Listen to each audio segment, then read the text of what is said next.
Hello students, मैं विशाल गुप्ता आपका teacher. कैसे हो आप सब स्टूडेंट्स। इस वीडियो में मैं आपको क्लास 11 का जो सब्जेक्ट है हमारा बिजनेस स्टडीज़ का, उसका chapter number 9 internal trade continue कराने जा रहा हूं।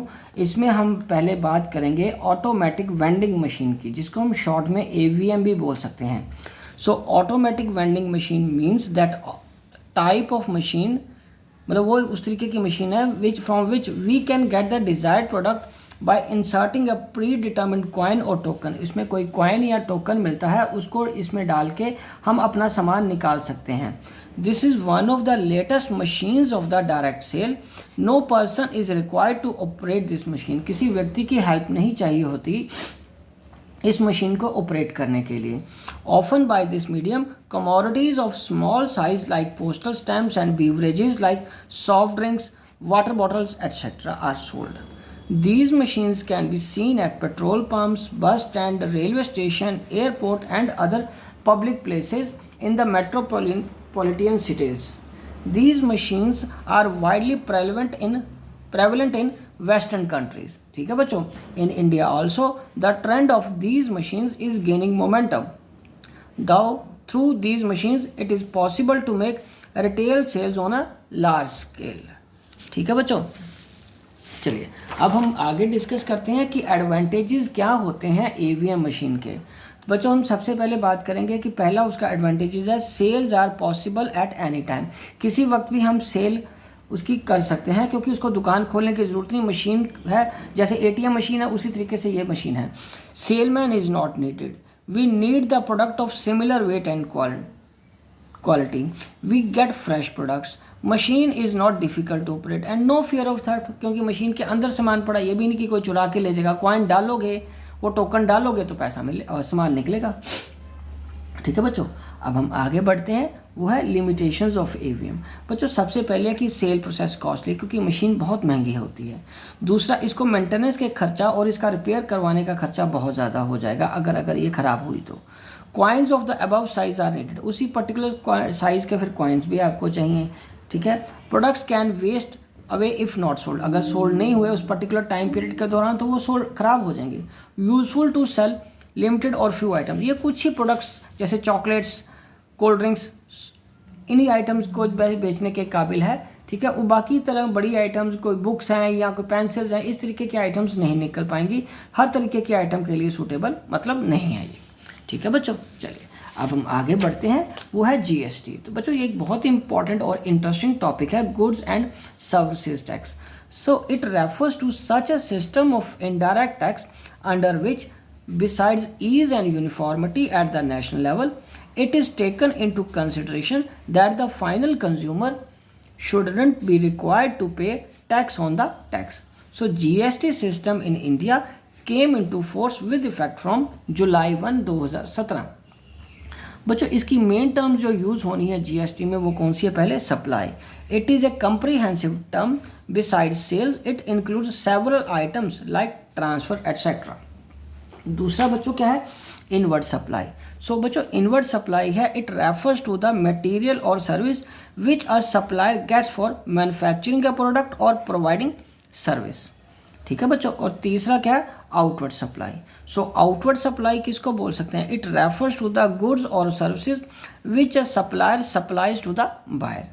ठीक है जी, बहुत इंटरेस्टिंग चीज़ है और सिंपल है। उसके बाद इनपुट टैक्स क्या होता है बच्चों? It refers to the tax which is paid by an individual or business unit at the time of inward supply। ठीक है बच्चों। और आउटपुट जाहिर है आउटवर्ड सप्लाई के लिए होता है। It refers to the tax which is paid by an individual और a business unit at the time of outward supply. ठीक है जी। चलिए अब हम आगे बढ़ते हैं बच्चों, वो है इनपुट टैक्स क्रेडिट। बच्चों it refers to the amount by which a supplier lessens या डिक्रीजेस हिज आउटपुट टैक्स। तो इसको कैसे कैलकुलेट किया जाएगा? Net tax payable is equal to output tax minus input tax credit. ये इस तरीके से इसका क्रेडिट मिलता है। जो आउटपुट टैक्स है उसमें से इनपुट टैक्स क्रेडिट आप माइनस कर दोगे तो नेट फिगर आपको फाइंड आउट हो जाएगी। ओके बच्चों। तो चलो अब हम आगे बढ़ते हैं, वो है इंट्रा स्टेट सप्लाई। बच्चों when the goods and services are supplied within the same state or UT, it is known as intra-state supply। उसके बाद बच्चों अगला क्या है? Central GST। सेंट्रल जीएसटी क्या है? The share of the central government in the total GST on the intra state supply collected by the supplier is known as CGST. बच्चों this amount is about 50% of the total amount of the GST collected. ठीक है जी. और interstate supply, बच्चों interstate supply क्या होता है? When goods और services are supplied from one state और यूटी टू अनदर स्टेट और UT, it is known as interstate supply. ठीक है. यूटी मतलब आपको पता ना, यूनियन टेरिटरी, जैसे चंडीगढ़. ठीक है जी. तो स्टेट जीएसटी, जिसको एसजीएसटी भी बोलते हैं, वो क्या चीज़ होती है? बच्चों the share of the state in the total GST collected on the intra state supply is known as SGST. This amount is about 50% of the total GST collected. उसके बाद union territory UT GST. The share of UT is the total GST collected on the intra state supply is known as UT GST. Is known as UT GST. Okay बच्चे, चलिए अब हम आगे बढ़ते हैं. Integrated GST क्या होता है, जिसको कि हम आईजीएसटी बोलते हैं.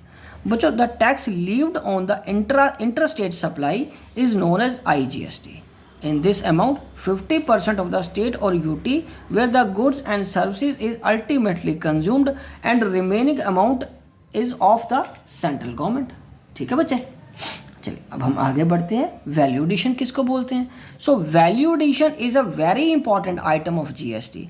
It refers to the tax levied on the value addition, not to the tax on tax. Tax के ऊपर टैक्स नहीं लगता, जितना वैल्यू एडिशन हुआ उस पर टैक्स लगेगा. In other words it would be the wire would be wire will be paying tax on the total of the actual price of the goods plus profit realized.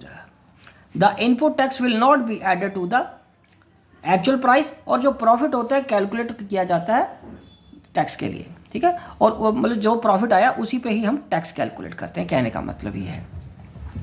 तो बच्चों अब हम आगे discuss करेंगे इन टर्म्स के बाद की features क्या है जीएसटी के.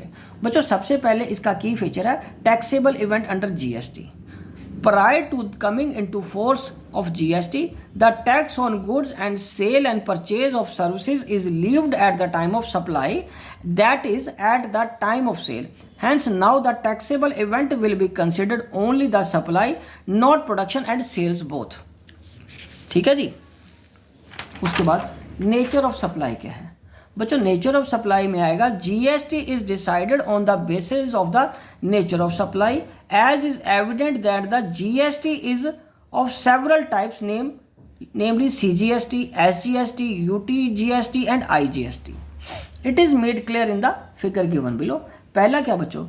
इंट्रास्टेट सप्लाई, दूसरा इंटरस्टेट सप्लाई, तीसरा इंपोर्ट और चौथा एक्सपोर्ट. ये सप्लाई के ये पॉइंट्स होते हैं.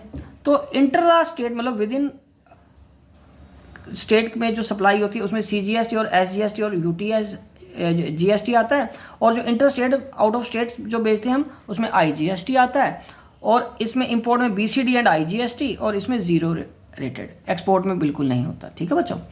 अब उसके बाद principle of destination. So according to this principle the accrual of GST takes place on the basis of the destination और consumption of goods and services. In other words, the payment of GST will be done to the taxing authority of that very state UT where the consumption of goods and services will be finally done, जिसमें final consumption होती है. Okay बच्चों, चलिए हम आगे बढ़ते हैं बच्चों. इसमें है dual GST system. So in India it is the dual GST system which has been adopted, जो अडॉप्ट किया गया है. Under this system the centre and the state governments will have equal share in the GST paid at the time of supply of goods and services. ठीक है बच्चों. Such a situation will arisen only when the transaction of sale and purchase take place at the intrastate level. So the GST received on the supply will be divided into CGST and SGST oblique यूजीएसटी. और GST के rates क्या होते हैं बच्चों? GST का जो tax structure है वो 0% है, 5% है, 12% है, 18%, 28% as applicable to different categories of goods and services. ठीक है बच्चों. तो रजिस्ट्रेशन कैसे होती है under GST act? Every individual और बिजनेस यूनिट सप्लाइंग गुड्स और सर्विसेज और both is responsible for registration on the following basis under the GST act.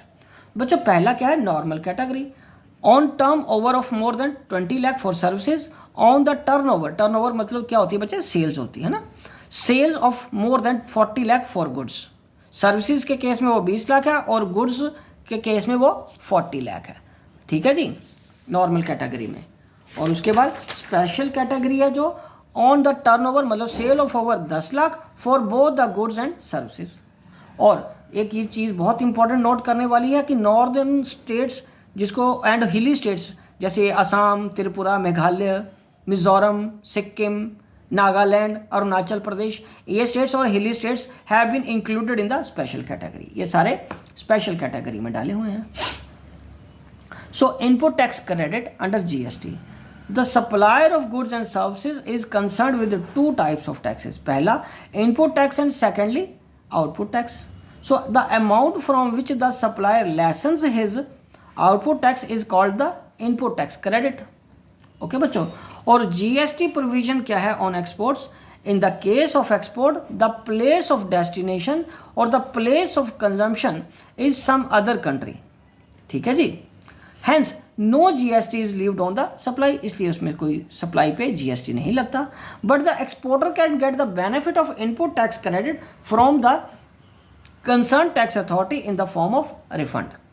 तो इसमें वो इनपुट क्रेडिट का, टैक्स क्रेडिट का बेनिफिट ले सकता है। ठीक है जी, और अब हम आगे बढ़ते हैं। जीएसटी प्रोविजन क्या है ऑन इंपोर्ट्स? बच्चों imports is taken like interstate supply and this is a very reason for levying on IGST. और वो एक तरह का इंटरनल इंटरस्टेट सप्लाई की तरह देखा जाता है और उसमें आईजीएसटी लगता ही है कस्टम ड्यूटीज़ के अलावा। सो बच्चों एग्जिस्टिंग रेट्स क्या है टैक्सेस टू बी सब मिसेस अंडर जीएसटी? वो कितने टैक्सेस को इकट्ठा करके, जिसको हम बोलते हैं ना वन नेशन वन टैक्स। ठीक है, तो इसका मतलब कितने टैक्सेस को हमने इकट्ठा करके एक जीएसटी बनाया है, वो ये है central excise duty, state VAT, value added tax, central sales tax, purchase tax, luxury tax, entry tax, entertainment tax, service tax and cess and surcharges जितने भी हैं, इन सबको मिला के हमने क्या किया? वन टैक्स बना दिया जीएसटी। तो बच्चों इसी के साथ ये टॉपिक कंप्लीट होता है और ये मैं वीडियो भी यही कंक्लूड करता हूँ और चैप्टर भी ये कंप्लीट हो गया। आप इसी तरह मेरे चैनल को सब्सक्राइब करके वीडियोस देखते रहिए और अपना कोर्स कंप्लीट करते रहिए। Wishing you good luck.